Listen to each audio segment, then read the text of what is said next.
அடி வாங்கின சூனாபானாவே இப்படின்னா அப்போ சூனாபானா கிட்ட அடி வாங்கினவனுக்கு எவ்வளோ அடி இருக்கும். இப்படி உண்மை என்னன்னா சூனாபானாவை அடிச்சு அமுச்சு விட்டுருப்பாங்க, சட்டெல்லாம் கிஞ்சி போயிருது. இவனுக்கே இவ்வளோ சட்டை கிஞ்சினா, ஆனால் பில்டப் அப்படி பூரா பில்டப்பு எடுத்து போய் விறுவிறுப்பாகி சொக்காலாம் கசங்கி போய் இந்த கசங்கின சொக்கா வெளில தெரியக்கூடாதுன்னு சொல்லிட்டு அங்கேயே இருந்து அதை முடிச்சுட்டு வந்திருக்கலாமா, இல்லை ஒரு பொங்கலுக்கு புறப்பு வந்தது அதெல்லாம் அதுக்கு பின்னாடி வியூகம் இருக்குமா என்னன்னு தெரியல. பொதுவாக இந்த மாதிரி விஜயவர்களுக்கா இல்லைனா பாஜக ரெண்டு பேருக்குமே பொதுவாக இப்போ ஆஸ்பத்திரி மருத்துவமனை போகிறீங்க இல்லை காவல்துறை போகிறீங்கன்னா நல்ல நாள் வருதுங்க சீக்கிரமாக பார்த்து மொத்தமாக டிஸ்சார்ஜ் பண்ணி விடுங்க, நான் வீட்டுக்கு போயிட்டு பொங்கல் கொண்டாடணும் அப்படின்னு சொல்லி கேட்பாங்க. ஆனால் இது புதுசாக இருக்குது. இன்னமும் தனி விமானத்தில் தான் போகிறாரு. அதாவது வெறும் உச்சக்கட்ட நடிகராக இருக்கும்போதே தனி விமானம். இன்னைக்கு கொண்டாடுறீங்களே நீங்கள்லாம், நாளைக்கு அவர் முதல்வராக உட்காந்ததுக்கு பிறகு தனியாக ஏர்போர்ட்டில் வேறு யாருமே விட மாட்டாங்க. ஏன்னா அன்றைக்கி அவர் ஒருவேளை அவர் முதலமைச்சர் ப்ளஸ் உச்சக்கட்ட நடிகர் ப்ளஸ் ஒரு கட்சியினுடைய தலைவர் அப்படின்னு போது 3 விஷயம் சேரும்போது பனையூர்லேருந்தே ஹெலிகாப்டரில் போயிடுவார். இப்படியே ஃபைன்னு சுற்றினே ஹெலிகாப்டர் போயிடும். சிபிஐ பிரச்சனையாகும்போது சார்ஜ் ஷீட்டில் பேர் சொல்லிட்டாங்கன்னா ஒரு அரசியல்வாதிக்கு சிபிஐயில் அவரோட பேர் இருக்குமே. ஆனால் அது வந்து காலை சுற்றின பாம்பு மாதிரி, அது வந்து நம்ம நினைக்கிற மாதிரி இல்லை. அது கொத்தவும் கொத்தாது, முழுங்கும் அது போட்டு இருக்கிட்டே இருக்கும் மலைப்பாம்பு மாதிரி. இந்த பிரச்சனை அவருக்கு இருக்குது. அது யார் கொடுத்த ஐடியாவோ என்னன்னு தெரியல, தேவையில்லாமல் போயிட்டு சுப்ரீம் கோர்ட் நிறையா மாதிரி you should have wise people around. சும்மா வந்து எல்லாமே நம்ம நீதி வெள்ளூர்லாம் போட்டாரு. நல்லா வெல்லும் நீதி.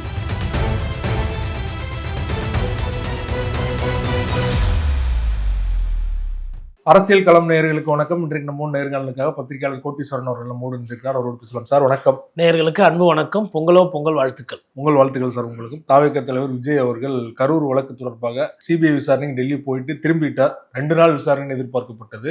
பொங்கலுக்காக 1 நாள் விசாரணை போதும், நான் பொங்கலை கொண்டாடிட்டு வரேன் அப்படின்னு சொல்லிட்டு சொன்னதால 19ஆம் தேதி மீண்டும் வந்து சம்மன் அனுப்பியிருக்காங்க. என்ன சார் நடந்தது டெல்லியில்? சிபிஐ வந்து தாயுள்ளத்தோடு நடக்க ஆரம்பிச்சிருக்குது. எனக்கு நம்ம வந்து ஒரு புதிய இந்தியா பிறக்குதோ அப்படின்ற ஒரு அதனால் பொதுவாக சிபிஐ வந்து கடந்த காலத்தில் பார்த்திங்கன்னா அரசியல் ஆளுமைகளையும் இல்லை அரசியல்வாதிகள் ஊழல் குற்றச்சாட்டு வாதிகளை வந்து இப்படி விசாரித்தது அல்ல. கூப்பிடுவாங்க சிபிஐக்கு போனால் வந்து ஒரு ஒரு ஒரு கடினமான ஒரு முகம், அப்புறம் அந்த விசாரணை எல்லாம் முடிஞ்சோன்னா ஒரு மாதிரி டயர்டான ஒரு தோற்றம் அப்படி தான் வருவாங்க. விஜய் அவர்களை பொறுத்தவரையிலும் போகும்போது ஒரு ஒரு கருப்பு சட்டெல்லாம் போட்டு போனார். ஆனால் வரும்போது கொஞ்சம் உற்சாகத்தோட தான் போனார். ஆமாம், அந்த மாதிரி வந்திருக்காரு. ஸோ அதனால் வந்து ஒரு ஃப்ரெண்ட்லியான ஒரு இன்வெஸ்டிகேஷனை புதுசாக ஒரு கட்டமைப்பு வைத்திருக்கிறார்கள். அதுக்கப்புறம் பொங்கல் வந்ததுனால இதில் எது சரியான முடிவுன்னு தெரியல. அங்கேயே இருந்து அதை முடிச்சுட்டு வந்திருக்கலாமா, இல்லை ஒரு பொங்கலுக்கு புறப்பட்டு வந்தது அதெல்லாம் அதுக்கு பின்னாடி வியூகம் இருக்குமா என்னன்னு தெரியல. பொதுவாக இந்த மாதிரி விஜயவர்களுக்கா இல்லைனா பாஜக 2 பேருக்குமே. பொதுவாக இப்போ ஆஸ்பத்திரி மருத்துவமனை போகிறீங்க இல்லை காவல்துறை போகிறீங்கன்னா நல்ல நாள் வருதுங்க சீக்கிரமாக பார்த்து மொத்தமாக டிஸ்சார்ஜ் பண்ணி விடுங்க, நான் வீட்டுக்கு போயிட்டு பொங்கல் கொண்டாடணும் அப்படின்னு சொல்லி கேட்பாங்க. அதேமாதிரி காவல்துறை அந்த மாதிரி விசாரணையுமே என்ன பண்ணுவாங்கன்னா, அது மாதிரி பொங்கல் வருது என்ன விசாரணை எல்லாம் பொங்கல் அதுவுமா, நான் திருப்பி இதை பற்றி யோசிச்சுட்டு இருக்க முடியாதுன்னு தான் சொல்லுவாங்க. ஆனால் இது புதுசாக இருக்குது. விஜய் அவர்கள் நான் போய் பொங்கல் கொண்டாடிட்டு வரேன்னா அவங்களும் அதை ஏற்றுக்கிறாங்க. ஆமாம், பொங்கல் ரொம்ப முக்கியம். ஆக்சுவலாக நான் எப்படி இப்போ குடும்பத்திலேயோ இல்லை வேண்டப்பட்டவர்கள் தவறிட்டாங்கன்னா நம்ம ஒரு இடத்துக்கு கொண்டாட மாட்டாங்க பொதுவாக. ஆனால் நம்ம ஆளுக்கு சாருக்கு அதை பற்றி கவலை இல்லை. பொங்கல் கொண்டாட்டு கரும்பு சாப்பிட்டு வரேன்னு சொல்லிட்டு வந்துட்டார். திருப்பி 19ஆம் தேதி போனோம். பொங்கலால் அவருக்கு வந்து ஒரு ஹாலிடே லீவ் கிடச்சிருக்கு. வழக்கமாகவே லீவ் நிறைய எடுப்பார் அரசியல் ரீதியாக. இப்போது விசாரணையின் மேலே அதனால் ஒரு எடுத்திருக்காரு. இது இந்த விஷயங்கள். பட் விசாரணை அப்படின்றது வந்து அவரை வந்து ஒன்றும் கிடுக்குப்பிடி ரொம்ப சிரமமான கேள்விகள் அந்த மாதிரிலாம் பெருசாக கேட்ட மாதிரி ஒன்றும் தகவல் வரல. அந்த பேசிக்கான கேள்விகள் இருக்குது இல்லைங்களா, ஏன் லேட்டாக வந்தீங்க, ஏன் வந்து கரூருக்கு திடீர்னு முடிவு பண்ணீங்க, அந்த முடிவை யார் எடுத்தது, ஏன் முன்னாலே போய் தங்கியிருக்க போகலாம் வேணுமா வேணாமா அப்படின்ற மாதிரி இந்த மாதிரி கேள்விகள் கேட்டப்பட்ட மாதிரி தான் நமக்கு தகவல் அங்கேருந்து வருது. விசாரணை போக போக வந்து கண்டிப்பாக சூடு பிடிக்கும். விஜய் அவர்கள் வந்து இதில் தொடர்ந்து தாவேக்கால என்ன சொல்கிறாங்கன்னா, அவர் வந்து விட்னஸ் சம்மன் தான் ஒரு விஷயத்தை திருப்பி பதிவு பண்ணுறாங்க.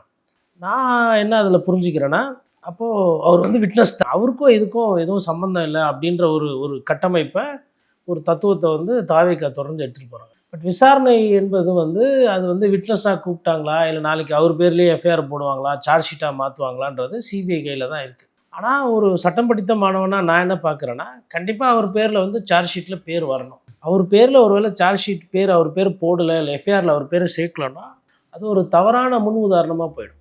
அதாவது அவர் குற்றவாளியாக நிரபராதியா அப்படின்றத நீதிமன்றம் முடிவு பண்ணும். பட் இந்த மாதிரி ஒரு விஷயத்தில் வந்து முன்னுதாரணங்களில் வந்து ஒரு சில நடவடிக்கைகள் நீங்கள் எடுத்தீங்கன்னா இனிமேல்ட்டு வேறு யாரும் இந்த மாதிரி மக்களை வந்து அலைக்கழிக்க வைக்கிறது, மக்களை கூட்டி வெயிட் பண்ண வைக்கிறது, காலதாமதம் பண்ணுறது எந்த அரசியல்வாதிகளோ இல்லை சினிமா துறையை சார்ந்தவர்களோ இல்லை நட்சத்திரங்களோ இனிமேல் பண்ண மாட்டாங்க. ஒரு முன்மாதிரியான ஒரு வழக்காக இது. ஏன்னா இந்த செலிபிரிட்டி வேல்யூவை வைத்து மக்களுக்கும் வந்து ஒரு சிந்தனை கூர்மை குறைவு. என்னடா ஒருத்தரை போய் பார்க்குறதுக்கு இப்படி போய் முண்டி அடிச்சுக்கிட்டு சாகணுமா, கூட்ட நெரிசல்லாம் ஏற்படணுமா அப்படின்ற அந்த சிந்தனை இருந்தால் இந்த மாதிரி பண்ண மாட்டாங்க. சரி, அவர்களுக்கு சிந்தனை இல்லாமல் போட்டோம் இருக்கட்டும். ஆனால் அதை பாதுகாக்கிற கடமை அரசாங்கத்துக்கும் இந்த மாதிரி உச்சக்கட்ட நடிகர்களுக்கும் இருக்குது.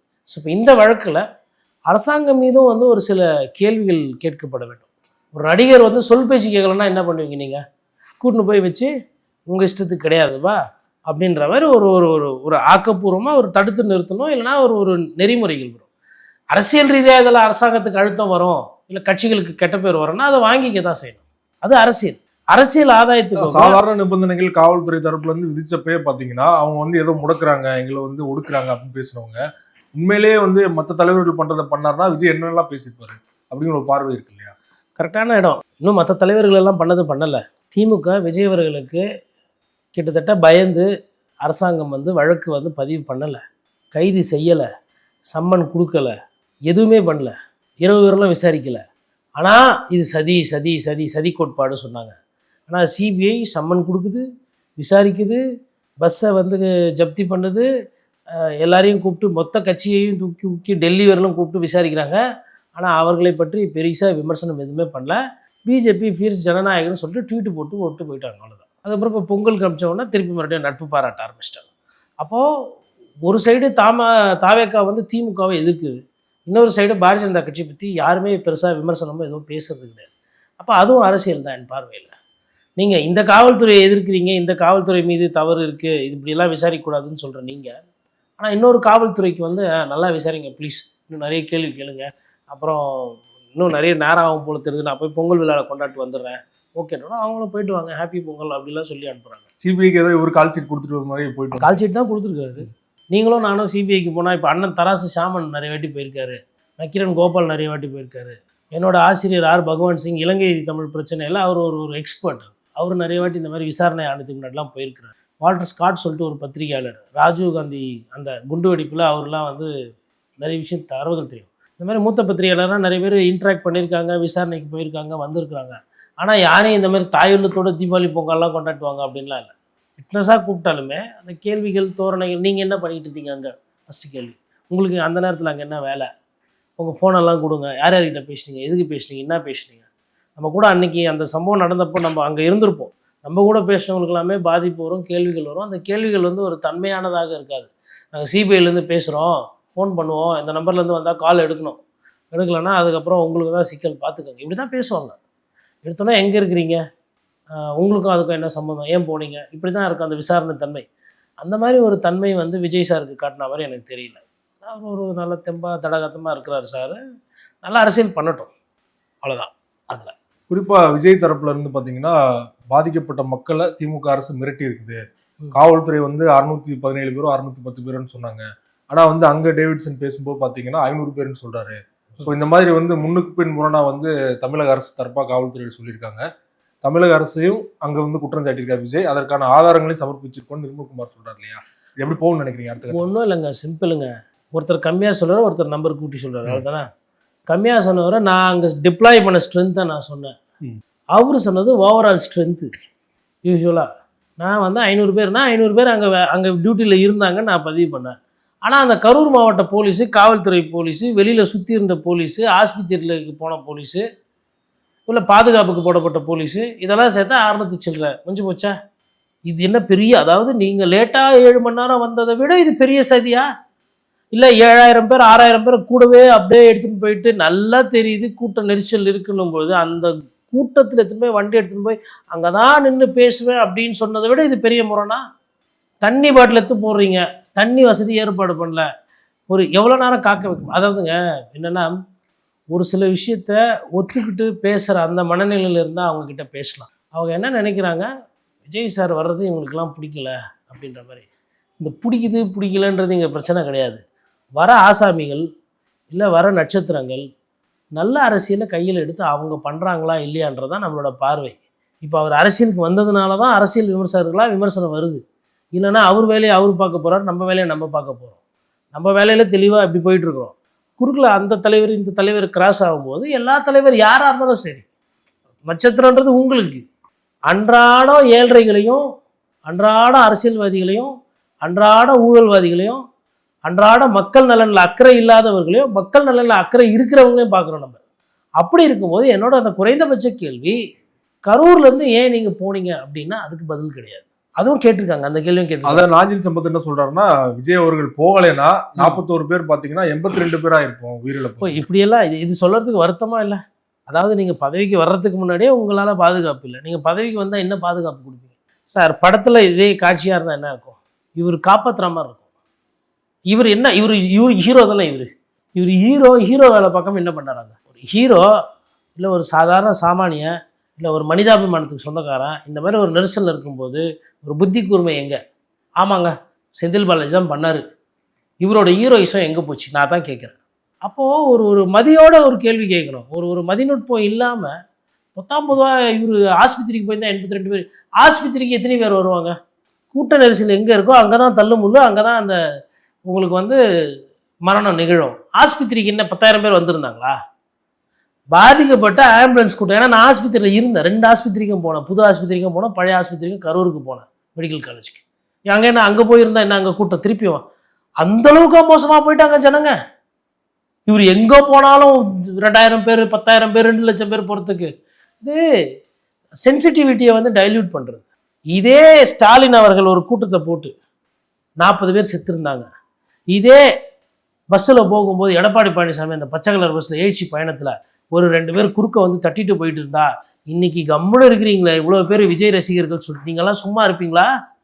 வண்டியாக கேட்க மாட்டீங்க? முட்டு சத்தம் நிற்க வச்சு இந்த நேரம் ஆட்சியே போகிற அளவுக்கு விமர்சனம் ஆட்சி போயிடும், அந்தளவுக்கு பிரச்சாரம் பண்ணியிருப்பாங்க. அப்போ எதுக்கு ஒரு அரசியல் தலைவரை பார்த்து போகிறாங்க? ஏழ்ரை எங்கே வரும், பிரச்சனை எங்கே வரும், எங்கே விமர்சனம் வரும் தெரியாது. அதுதான் பார்த்து தான் அரசியல் பண்ண முடியும். எடுத்தங்கவுத்தன் பண்ணுறது கிடையாது அரசியல். அப்போ இவருக்கு அரசியல் தெரியல, அரசியல் படுத்தப்படவில்லை. இன்னமும் நீங்கள் அரசியல் படுத்துறதுக்கு தயாராக இல்லை. தவறை ஒத்துக்க மாட்டாரு, அதான் பிரச்சனை. தவறையும் ஒத்துக்க மாட்டாரு, திருந்துறதுக்கு உண்டான முயற்சியும் இல்லை. இன்னமும் தனி விமானத்தில் தான் போகிறாரு. அதாவது வெறும் உச்சக்கட்ட நடிகராக இருக்கும்போதே தனி விமானம். இன்னைக்கு கொண்டாடுறீங்களே நீங்கள்லாம், நாளைக்கு அவர் முதல்வராக உட்காந்ததுக்கு பிறகு தனி ஏர்போர்ட்டில் வேறு யாருமே விட மாட்டாங்க. ஏன்னா அன்றைக்கி அவர் ஒருவேளை உங்களோட ஆசை நிறைவேறுமானால் அவர் முதலமைச்சர் ப்ளஸ் உச்சக்கட்ட நடிகர் ப்ளஸ் ஒரு கட்சியினுடைய தலைவர் அப்படின்னும் போது 3 விஷயம் சேரும்போது பனையூர்லேருந்தே ஹெலிகாப்டரில் போயிடுவார். இப்படியே ஃபைன்னு ட்ரன்னு சுற்றினே ஹெலிகாப்டர் போயிடும். போகிறதுக்கு அப்படியே போயிட்டு அங்கே அப்படியே கை விட்டு அப்படியே இறக்கி அப்படியே போயிடும். நீங்களாம் ஹெலிகாப்டர் பார்த்து டாட்டா கட்டணும். அம்மையார் ஜெயலலிதா ஹெலிகாப்டர் பார்த்து கும்பிட்டப்போ டாட்டா கட்டப்போ எவ்வளோ விமர்சனம் பண்ணோம்? டயரை தொட்டு கும்பிட்டப்போ விமர்சனம் பண்ணோம்ல, விட்டு வச்சோமா அம்மையார் ஜெயலலிதான்னு? அப்போ நாங்கள் தவறில் இல்லை. கலைஞர் அவர்களுக்கு கடலில் எடுத்துன்னு போய் பேனா வைக்கிறாங்கன்னப்போ அதை விட்டு வச்சோமா? என்ன வெங்காயத்துக்கு கடலில் பேனான்னு தானே சொல்லி நம்ம பேசுகிறோம். அங்கே இருக்கிற மீன் குஞ்சுகள் என்ன ஆகுறது, நத்தை என்ன ஆகுறது, ஆமன் ஆகுறது, அங்கே இருக்கக்கூடிய மீனவர்களோட வாழ்வாதாரம் என்ன ஆகுறது, எதானே பேசிக்கிட்டு இருக்கிறாங்க. ஏதோ இவருக்கு ஒண்டி தான் பயோஸ்கோப் வச்சு பேசுகிற மாதிரி நீங்கள் நினைக்கிறீங்க. அவரோட அந்த குணாதிசயங்கள், அவரோட நடவடிக்கை, அவரோட சிந்தனை, அப்புறம் பேசுனா எதனா புரிஞ்சுக்கலாம். அது பேசுகிறதே கிடையாது. கடந்து போகிறாராமா, மக்களும் கடந்து போயிடுவாங்க. இது கடத்தெரு கிடையாது. பார்த்துட்டு ஒரு விஷயம் பிடிக்கலன்னு சொல்லிட்டு கடந்து போகிறது. இது மக்கள் சம்மந்தப்பட்ட விஷயம். அதனால் அவர் இந்த 19ஆம் தேதி விசாரணைக்கு திருப்பி போகிறாரு. அதுக்கப்புறம் அந்த படம் வர ரிலீஸ் ஆகுதுன்றாங்க. படம் விரைவில் வந்துடும். அது ரொம்ப நாள் தாமதப்படுத்த முடியாது. அதனால் அந்த பிரச்சனை அது ஒரு பெரிய பிரச்சனை இல்லை. ஜனநாயகன் படம் ரிலீஸ் ஆகுது, அது படம் ரிலீஸ் ஆகிடும். விஜய் படம் அவங்க எதிர்பார்த்தது இந்த பொங்கல் ஹாலிடேஸில் வெளியிட்டா பெரிய அளவில் கலெக்ஷன் பண்ணலாம் அப்படிங்கிறத எதிர்பார்த்து அதுக்கு முட்டுக்கட்டி போட்டாங்க இல்லையா? நான் என்ன பார்க்குறேன்னா, ஒரு சாமானியனா சின்ன ப்ரொடியூசர்லாம் இருப்பாங்க இல்லைங்களா, அவங்களாம் சென்சார் சர்டிஃபிகேட் வாங்கி வச்சுட்டு என்ன பண்ணுறதுன்னு தெரியாமல் உட்காந்தவங்க. இப்போ 3 நாள் படம் வருது, இப்போ ரிலீஸ் பண்ணுறாங்க. விஜய் சார் ஆல்ரெடி பணக்காரராகி தனி விமான நிலையத்தில் போயிட்டு அவர் வீட்டில் 3 வேளை நல்ல சாப்பாடு பொங்கி வச்சு சாப்பிடுவார். கடன் வாங்கி படம் ரிலீஸ் ஆகுமா இல்லையான்னு சொல்லிட்டு விளிம்பு நிலையிலேருந்து இந்த துறையில் எதனா சாதிக்க முடியுமான்னு சொல்லிட்டு ஒரு 3-4 பேர் படம் ரிலீஸ் பண்ணுறாங்கல்ல, அதை பார்த்து நான் சந்தோஷப்படலாம்ல. விஜய் படம் எப்போ போனாலும் போகும், வர கூட்டம் என்றைக்குமே வரும். இவங்களுக்கு ஒரு வாய்ப்பு, இந்த மாதிரி ஒரு ஓப்பனிங் கட்சா தான் உண்டு. அப்போது நீங்கள் மேலே மோனோபொலி ஆக உங்கள் துறையிலே சிறு படங்களை பல வருஷமாக நசுக்கி வச்சுருக்கீங்களா? இதுக்கு பேர் தான் சில்வர் லைனிங் என்று ஆங்கிலத்தில் சொல்லுவாங்க. ஒரு பாதிப்பு இருந்தாலும் இன்னொரு இடத்துல வேறு சில நல்ல விஷயங்கள் நடந்து கொண்டிருக்கும். அப்போ இன்னைக்கு 3-4 படம் வருது, அதில் ஏதோ ஒரு 2 படம் ஹிட் ஆயிடுச்சு, இல்லை நல்ல கலெக்ஷன் வந்துச்சுன்னா அதை சம்மந்தப்பட்ட அந்த படக்குழுவினர் சந்தோஷமாக தானே இருப்பாங்க. அவங்களும் உங்கள் இனம் தானே. அதாவது படம், அது ஒரு எடுத்துக்காட்டு சொல்கிறேன். இதனால் எதுவுமே மாறிட்டு அப்படி கிடையாது. அந்த 3-4 படம் ஓடுது, அவங்களும் அந்த துறையை சார்ந்தவங்க தான். நீங்கள் சம்பாதிக்கிறது பதிலாக அவங்க சம்பாதிக்க போகிறாங்க. என்ன அதில் பிளாக் இருக்காது. 1500 2000 யாரும் விற்க மாட்டாங்க. மக்களோட பணத்தை அதிகமாக யாரும் கொடுக்க போகிறதில்ல. இந்த படத்துக்கெல்லாம் போய் 1000 ரூபாவா அப்படின்னு சொல்லிட்டு அது என்ன டிக்கெட்டில் காசோ அதை வாங்கிட்டு போவாங்க. மக்களுக்கும் பணம் விரைய மிச்சம், கள்ளப்பணம் குறையும், கருப்பு பணம் குறையும். புதுசாக படம் எடுக்கிற அவங்களுக்கு ஒரு வாய்ப்பு, பெரிய ஓப்பனிங். இப்போ சிவகார்த்திகேயனுக்கு இதுதான் பெரிய ஓப்பனிங்கா, இதுக்கு முன்னாடி பெரிய ஓப்பனிங் இந்தளவுக்கு இல்லையா, அவருக்கு ஒரு சான்ஸு. அப்போ இந்த மாதிரி சூழ்நிலையில் நம்ம எல்லாத்தையும் தான் பார்க்கணும். அப்போ இவர் படம் ரிலீஸ் ஆகும்போது கண்டிப்பாக இவர் படத்தை போய் பார்க்க போகிறாங்க. அதனால் சார், படத்தை பொறுத்தவரையிலும் அவர் ஆஸ் அ ஹீரோ அவருக்கு எந்த பிரச்சனையும் கிடையாது. அவர் நடிச்சா படம் ஓடும். அதை நீங்களோ நானோ இல்லை நம்ம விமர்சனம் பண்ணுறதுனாலையோ நம்ம பேசுகிறதுனாலையோ இன்னொன்று அது நம்ம சப்ஜெக்ட் இல்லை. ஒரு ஷார்ட் ஒன்று நடிச்சிருப்பார் பாரு அப்படின்னு நான் பேசுனா அது எடுபடாது. நான் அந்த துறையை விட்டு நான் விஸ்காம் படித்ததோடு சரி அந்த பக்கம் போவே இல்லை. அதனால் அது பார்க்கணும். இவர் இது ஒரு தற்காலிக பிரச்சனை தான் விஜய்க்கு இருக்கிறது. ஆனால் சிபிஐ வாழ்நாள் பிரச்சனை. சிபிஐ பிரச்சனை என்பது சார்ஜ் ஷீட்டில் பேர் சொல்லிட்டாங்கன்னா ஒரு அரசியல்வாதிக்கு சிபிஐயில் அவரோட பேர் இருக்குமே. ஆனால் அது காலை சுத்தின பாம்பு மாதிரி. அது நம்ம நினைக்கிற மாதிரி இல்லை. அது கொத்தவும் கொத்தாது, முழுங்கும். அதை போட்டு இறுக்கிட்டே இருக்கும் மலைப்பாம்பு மாதிரி. அந்த பிரச்சனை அவருக்கு இருக்குது. அது யார் கொடுத்த ஐடியாவோ என்னன்னு தெரியல. தேவையில்லாமல் போயிட்டு சுப்ரீம் கோர்ட் நிறையா அதுதான் இந்த மாதிரி you should have wise people around you. சும்மா எல்லாமே நம்ம நீதி வெல்லும்லாம் போட்டார். நல்லா வெல்லும், நீதி வெல்லும். ஆக்சுவலாக நீதி தாமதமாக வெல்லும். அதுவும் யாருக்குன்னா இறந்தவங்களுக்கு சாதகமாக காம்பன்சேஷன் கொடுக்குறாங்கன்னு வச்சுக்கோங்களேன். இந்த விஷயத்தில் உதாரணத்துக்கு இந்த 20 லட்ச ரூபா 40 லட்ச ரூபாலாம் பேசுகிறோம். நாங்கள் ஒரு வழக்கறிஞராக இருந்தால் கண்டிப்பாக காம்பன்சேஷன் கேட்டும் போடுவேன். சிபிஐயில் போகுது என்னை என்ன சொல்கிறது, நீங்கள் சம்டைம்ஸ் கேஸில் இன்வால்வ் பண்ணிட்டு கூட அரசு தரப்புலையும் சரி விஜய் தரப்புலையும் சரி உயிர் போயிருக்கு. இவரால் அவர் மேலே தப்பா, அவரால் இவர் மேலே தப்பா, அது ஏன் பஞ்சாயத்து இல்லை. நான் ஒரு பிரஜை. இந்த நாட்டில் என் உயிருக்கும் என் உடைமைக்கும் என் உணர்வுக்கும் என் பேச்சுரிமைக்கும் உத்தரவாதம் கொடுக்கணும். அதுதான் அரசியல் சாசனம் சொல்லுது. அப்படி இருக்கும்போது இந்த கேஸில் கோர்ட்டு அது என்ன தீர்ப்பு வேணால் கொடுக்கட்டும். ஆனால் அந்த தீர்ப்பில் ஒரு பகுதி மக்களுக்கு நிவாரணத்தை பற்றி பேசணுன்றது என்னோட ஒரு தாழ்மையான வேண்டுகோள். நான் இது இனிமேல் பேச போகிறேன். காம்பன்சேஷன் விஜய் கொடுத்தாரு, அரசாங்கம் கொடுத்தது, அது போதுமானதுனா கிடையாது. அவர்களுக்கு நீதி வழங்குறது இருக்கட்டும், நிவாரணம் என்பது வழங்கப்பட வேண்டும். அதில் மேபி இன்னும் ஒரு முன்மாதிரியாக அதுக்கு மேபி கோர்ட் ஒரு தாயுள்ளத்தோட ஒரு காம்பன்சேஷன் அதிகமாக கொடுத்ததுன்னா அதை ஒரு வழக்கறிஞராக நான் வரவேற்பேன், வணங்குவேன். நீங்கள் ஹாஸ்பிட்டலில் தான் இருந்தேன்னு சொன்னீங்க பேசும்போது, அந்த சம்பவம் நடந்த அன்னைக்கு.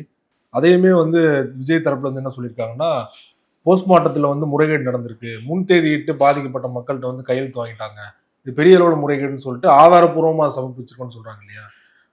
ஆதாரத்தை அன்றைக்கே பத்திரிகையாளர் சந்தித்து வெளியிட்டிருக்கலாம்.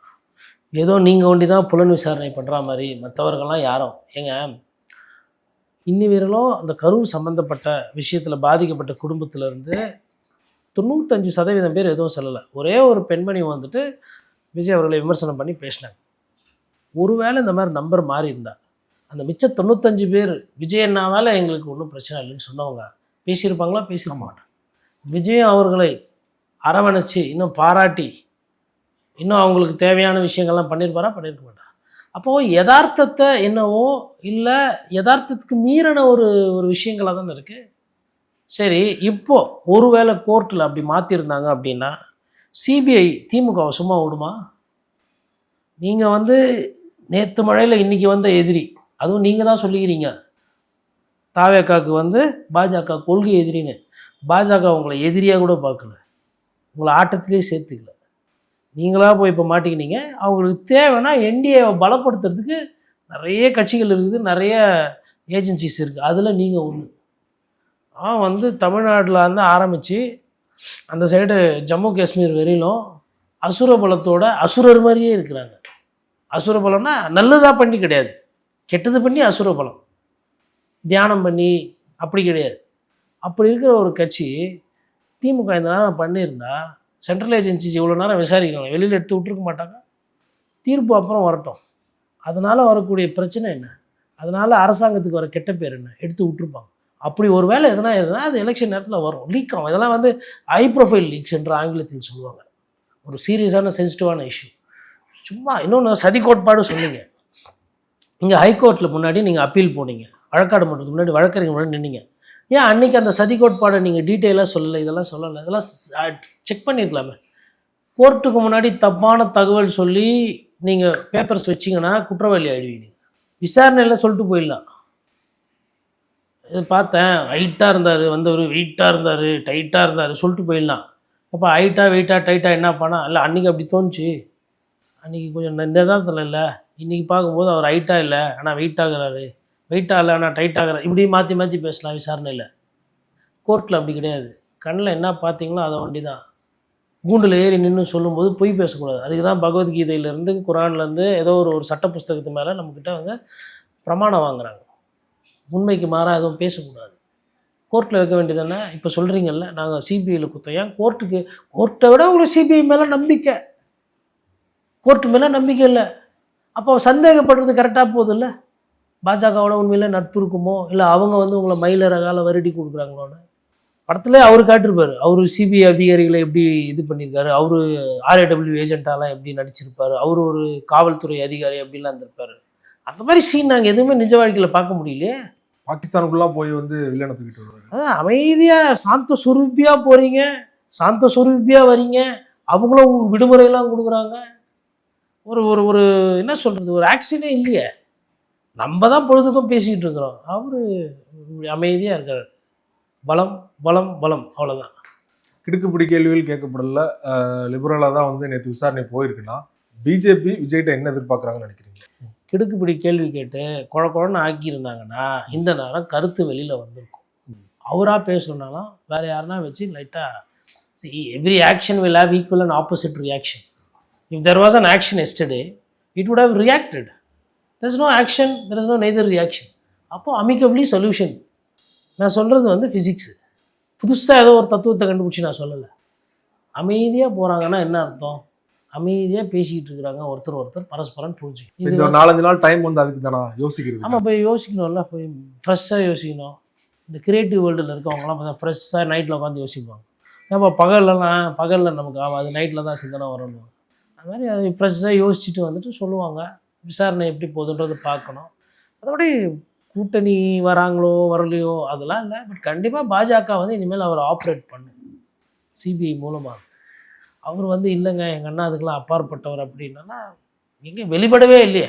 நான் போகும்போது பார்த்தீங்கன்னா எதிர்ப்பு காட்டுறத கருப்பு சட்டை போட்டு போனாரு, வரும்போது பார்த்தீங்கன்னா வெள்ளை சட்டையோட வராரு. சமாதானம். நான் கூட தான் வந்து கருப்பு வேஷ்டி கட்டின்னு இருக்கிறேன். அதனால நான் என்ன நேயர்களுக்கு வீட்டில் என்ன இருக்குதோ எடுத்து கட்டிக்க வேண்டியதாங்க. கருப்புன்றது என்ன பண்ணாலுமே ஒரு குறியீடு மாதிரி அதுல சைக்கிள் அவர் குறியீடுல இல்லை, சுத்திக்கிறவங்க சும்மா இல்லாமல் அவர் அரசியல் ஆக்கப்பூர்வமாக பண்ண மாட்டாரு. இவங்களாம் அதாவது அந்த படத்தில் வரோம்ல, அடி வாங்கின சூனாப்பானாவே இப்படின்னா அப்போ சூனாப்பானா கிட்ட அடி வாங்கினவனுக்கு எவ்வளோ அடி இருக்கும். இப்படி உண்மை என்னன்னா சூனாப்பானாவை அடிச்சு அமுச்சு விட்டுருப்பாங்க, சட்டெல்லாம் கிஞ்சி போயிருங்க. இவனுக்கே இவ்வளோ சட்டை கிஞ்சினே. ஆனால் பில்டப் அப்படி பூரா பில்டப்பு. கருப்பு சட்டைனா போடுங்க, ப்ரௌன் சட்டைனா போடுங்க, வெள்ளை சட்டைனா போடுங்க. பொதுவாக சினிமா ஸ்டார்ஸ் நீங்கள் எடுத்து பாருங்கள், எந்த ஃபங்க்ஷனாலும் மோஸ்ட்லி தே வேர் பிளாக். அதாவது வந்து மேபி அந்த மேக்கப்புக்கு லைட்டிங்க்கெலாம் நல்லாயிருக்கும், அதனால் பிளாக் போடுவாங்க. மாதிரி இவர் பிளாக் போட்டு போகிறாரு, திருப்பி வரும்போது ஒயிட்டில் வராருன்றீங்க. இன்னும் இவர் ஸ்போர்ட்ஸ் மேன், இவர் போகும்போது ஒரு டீஷர்ட்டில் போகிறதுக்கு ஒரு உடுப்பு போடுறாரு. அப்போ ட்ரெஸ்ஸு மாற்றிக்கிற அளவுக்கு விசாரிச்சுக்கிறாங்க. அப்படி எடுத்துக்கலாமா? டயர்டாகிற அளவுக்கு வெத்து போய் விறுவிறுப்பாகி சொக்காலாம் கசங்கி போய் இந்த கசங்கின சொக்கா வெளில தெரியக்கூடாதுன்னு சொல்லிட்டு சொக்காயை மாற்றின்னு வந்துக்கிறாரு. நான் பேசலாமா? அவர் இஷ்டம், அவர் போட்டுக்கிறார். அவருக்கு வசதி இருக்குது. 1 மணி நேரத்துக்கு ஒரு புது சொக்கா போட முடியுமா? முடியாதா? அப்போ 1 மணி நேரத்துக்கு ஒன்று போட்டால் அதுக்கும் எதனா ஒன்று. அதாவதுங்க நான் பேசுகிறது வந்து சிபிஐ என்னென்ன கேள்வி கேட்டிருக்கோம் என் அனுபவத்தில் வச்சு நான் பேசுகிறேன். நண்பர்கள் அங்கே இருக்கிறாங்க, அவங்க கொடுக்குற தரவுகளை வச்சு நான் பேசுகிறேன். ஆனால் இவர் கருப்பு சட்டை எதிர்ப்பு போனார், ரொம்ப அப்படியே பயங்கரமாக எதிர்த்துருவார். இவர் நாங்கள் தான் பார்த்துட்டுன்னு தமிழ்நாட்டை தானே நம்ம இருக்கிறோம். என்னைக்கு மத்திய அரசை, இவர் நடுவண் அரசை, ஒன்றிய அரசை எதிர்த்து இருக்கிறாரு. லைனே வர்றது கிடையாது. எதுலையுமே வந்து ஒரு தெளிவான அரசியல் பார்வை இல்லை அவருக்கு தெரிஞ்சதெல்லாம் என்னென்னா முதலமைச்சராக இன்னும். ஆனால் அவர் முதலமைச்சரானால் என்ன ஆகுன்றதையும் நம்மளால் யூகிக்க முடியுது. இப்படி வந்து மக்களோட ஒரு ஒரு விஷயத்தில் வந்து அவர் அந்நியப்பட்டிருக்கிறார், ஆல்ரெடி அந்நியப்பட்டிருக்காரு. ஏங்க எதிர்க்கட்சின்னு வரும்பொழுது நீங்கள் டெய்லி போராட்ட களத்தில் நிற்கணுங்க. அப்படி தான் முதலமைச்சராக ஆயிருக்கிறாங்க கடந்த காலத்தில். அரவிந்த் கெஜ்ரிவால் ஆகட்டும், என்ன பண்ணுறாரு அவர்? அன்றாடம் போராட்டம். இந்த சைடு அண்ணா சார், இந்த சைடு அரவிந்த் கெஜ்ரிவால், அந்த சைடு வந்து கிரண் பேடி. டெல்லியே ஸ்தம்பிக்க வச்சாங்க. அரவிந்த் கெஜ்ரிவால் போய் என்ன பண்ணுறாரு? ஷீலா தீட்சித் எதிர்த்து நிற்கிறார். நான் வந்து கட்சி தொடங்கிட்டேன், நான் முதலமைச்சரை தான் உட்காரேன், நான் முதலமைச்சரை தான் எதிர்த்து நிற்கணுன்ற அளவுக்கு போகிறார். இவரோட சமிக்கைகள் எதுனா அப்படி இருக்கா? ஒன்றும் இல்லை. ஒரே ஒரு நாள் கொளத்தூரில் காரில் சைலண்ட்டாக கருப்பு கண்ணாடி போட்டுக்கணும், இவரும் ஒரு கருப்பு கண்ணாடி போட்டுன்னு குல்லா போட்டுனா யாராவது தெரியாது, போய் சுற்றிட்டு ஒரு 4 வீடியோ எடுத்துகிட்டு ட்விட்டரில் கொளத்தூர் போய் சுற்றி பார்த்தேன், ஏன்னா நாளைக்கு நம்ம வந்தால் எப்படி இருக்கணும் ஒரு தொகுதி அப்படின்றதுக்கு, இன்றைக்கி முதலமைச்சரோட தொகுதி எப்படி இருக்குன்னு பார்த்தேன். அப்படியே பஞ்சு டைலாக பஞ்சாக வச்சுட்டு இவ்வளோ மோசமாக இருக்கக்கூடாதுன்னு ஒரு 4 பள்ளம், ஒரு ஒரு நாய் அங்கே இங்கே சுற்றுறது, ஜனங்க வந்து ஒரு மோசமான சாலையில் நடந்து போகிற மாதிரி அப்படி ஒரு ஒரு 4 காட்சியை போட்டால் எப்படி இருக்கும்? பத்திக்குமா? இதுதான் ஒரு அரசியல்வாதி இப்படி தான் யோசிப்பாங்க. யோசனை கிடையாது, சிந்தனை கிடையாது, சொல் பேச்சு தெரியாது, சொல்லிக் கொடுக்க ஆள் இல்லை. தெரிஞ்சதெல்லாம் அவர் ஜான் ஆரோக்கியசாமி அவர் கூட்டிட்டு போய் நட்டாத்தில் கொஞ்சம் கொஞ்சமாக விஜய் சாரை வந்து எடுத்துகிட்டு போய் விட்டுட்ருக்காரு. அதெல்லாம் புரியாது. புரியுற நேரத்தில் புரியும், இப்போ புரியாது. சமகால அரசியல் தொடர்பாக பல்வேறு விஷயங்களோட பொருள் மிக்க நன்றி சார். நன்றி.